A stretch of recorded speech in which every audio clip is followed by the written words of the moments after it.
Chopin es considerado el compositor más importante de la historia del piano, pero componía lejos del piano, en silencio, a veces en cama, enfermo, sin tocarlo durante días. Lo que cambió el instrumento para siempre no vino de alguien explorando el teclado, vino de alguien que escuchaba algo que todavía no existía. Hay una creencia que casi nadie cuestiona, que para componer bien para un instrumento hay que tocarlo mientras compones, que la música sale de las manos. Chopin rompió esa idea completamente, y lo que construyó desde ahí no solo cambió su música, cambió lo que todos los pianistas después de él tuvieron que aprender a hacer. Hoy vas a entender exactamente cómo pasó eso. Cuando alguien empieza a estudiar Chopin, pasa por una secuencia muy específica. Primero escucha la pieza y piensa. Esto es hermoso, quiero tocarlo. Luego se sienta al piano y empieza a aprender las notas. Y en algún punto, casi siempre, llega un momento donde algo no encaja.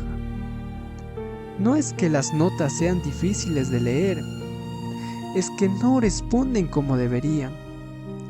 Un salto que parece arbitrario, una digitación que no fluye sin importar cuánto la practiques, una textura que se siente como si hubiera sido escrita para una mano diferente a la tuya.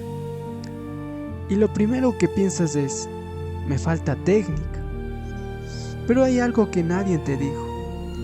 Y es que esa incomodidad no es un error tuyo, es una consecuencia directa de cómo Chopin construía su música, porque Chopin no empezaba desde las manos, empezaba desde algo que está mucho más adentro.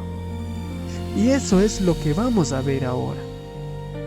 La mayoría de los compositores de su época usaban el piano como herramienta de trabajo. Se sentaban, probaban progresiones, exploraban el teclado, encontraban algo que funcionaba físicamente y lo desarrollaban desde ahí. La música y el instrumento se construían juntos. Chopin no hacía eso. Chopin escuchaba la música completa en su cabeza antes de escribir una sola nota. No exploraba, no probaba, recibía. Si se puede llamar así, algo que ya estaba terminado internamente. Y luego el trabajo era trasladarlo al papel. Sus contemporáneos dejaron registros de esto. George Sand, con quien vivió años, describía cómo Chopin podía estar días enteros encerrado, sin tocar el piano, en un estado que ella llamaba de búsqueda desesperada. Y luego, de repente salía con algo completamente formado. El problema no era encontrar las notas, era atrapar lo que ya escuchaba.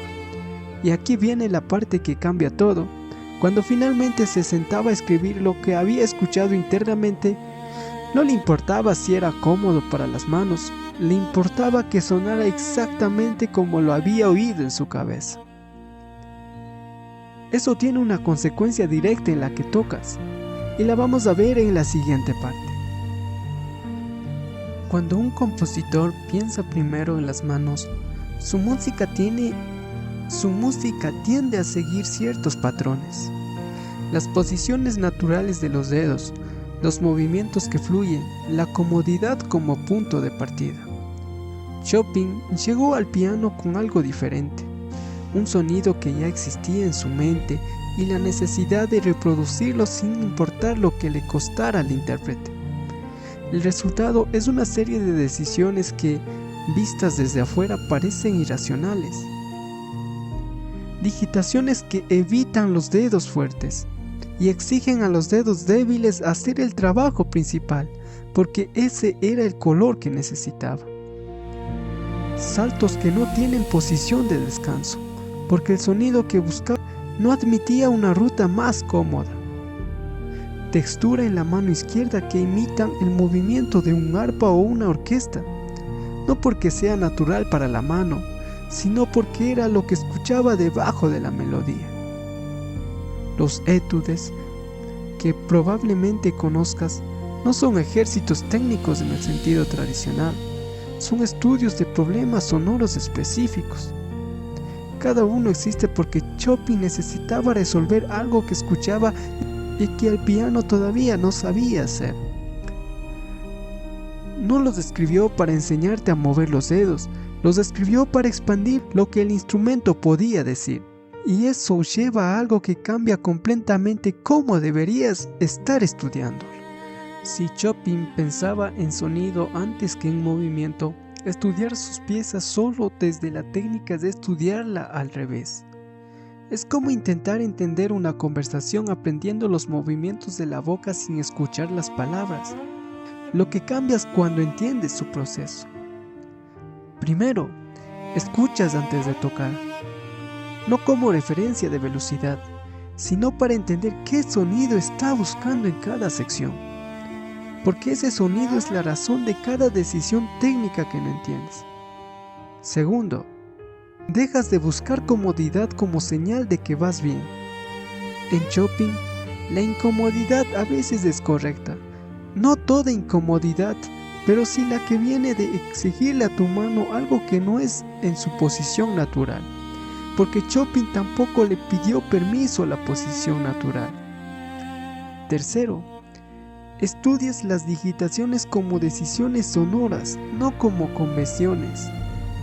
Cuando Chopin marca que uses el cuarto dedo en una nota específica, no es arbitrario, es porque ese dedo produce un color diferente en ese contexto. Preguntarte por qué esa digitación es parte de entender la pieza. Esto no hace que sea más fácil, pero hace que la dificultad tenga sentido. Y cuando la dificultad tiene sentido, la forma de trabajarla cambia completamente. Al inicio dijimos algo, que lo que cambió el piano para siempre no vino de alguien explorando el teclado, vino de alguien que escuchaba algo que todavía no existía. ¿Ahora entiendes exactamente qué significa eso? Chopin no le preguntó al piano qué podía hacer, le dijo lo que tenía que hacer. Y el piano y todos los pianistas después de él tuvieron que aprender a responder. La dificultad que sientes cuando tocas sus piezas no es un problema de tus manos, nunca lo fue. Es la huella de alguien que compuso desde un lugar al que las manos no tienen acceso directo. Y la próxima vez que te sientas a trabajar una pieza de Chopin y algo que no encaje, la pregunta no es cómo mover mejor los dedos. La pregunta es, ¿qué está intentando sonar aquí? Eso es lo que Chopin se preguntaba y eso es lo que cambió todo.